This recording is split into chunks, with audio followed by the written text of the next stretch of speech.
খারাপ সময় মানুষের জীবনে আসা খুব দরকার, ভীষণ রকম দরকার। জীবনের একটা স্তরে অর্থনৈতিক মন্দা যাওয়াটাও ভীষণ প্রয়োজন।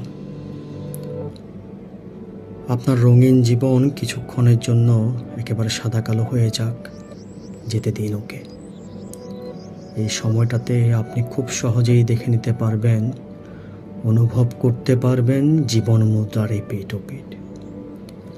জীবনের যাত্রাপালায় মানুষের নিরেট অভিনয়। আপন বলে কোনো শব্দের অস্তিত্ব পৃথিবীতে নেই। আপন একটা ফটকা, পাটপাড়ি শব্দ।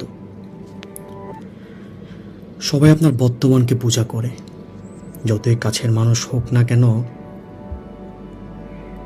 আপনি অর্থনীতির রেসে পিছিয়ে গেলেন, কেউ আপনার জন্য অপেক্ষাও করবেন। Nobody no one.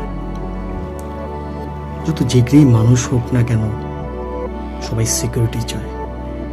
আপনি নিজে কি পেলেন সেটা মুখ্য নয়।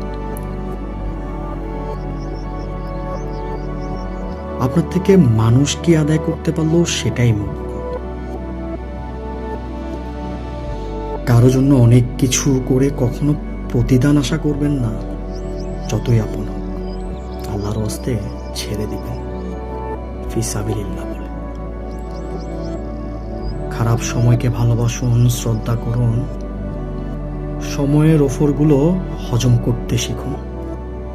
খারাপ সময় থাকবে না, সময় পরিবর্তনশীল। তবে খারাপ সময় আপনার চোখে আঙুল দিয়ে দেখিয়ে দিবে মানুষ নামক মুনাফিক প্রাণীগুলোকে চিনিয়ে দিয়ে যাবে, যারা ভালোবেসেছিল শুধু আপনার বর্ণিল জীবনকে, সাদা কালো জীবনকে নয়। সুতরাং খারাপ সময়ে খুব বেশি ভেঙে না পড়ে, খারাপ সময়ে নিজের আশেপাশের পুরো বাস্তব জীবনটাকে খুঁজতে শিখুন। সময় দিন,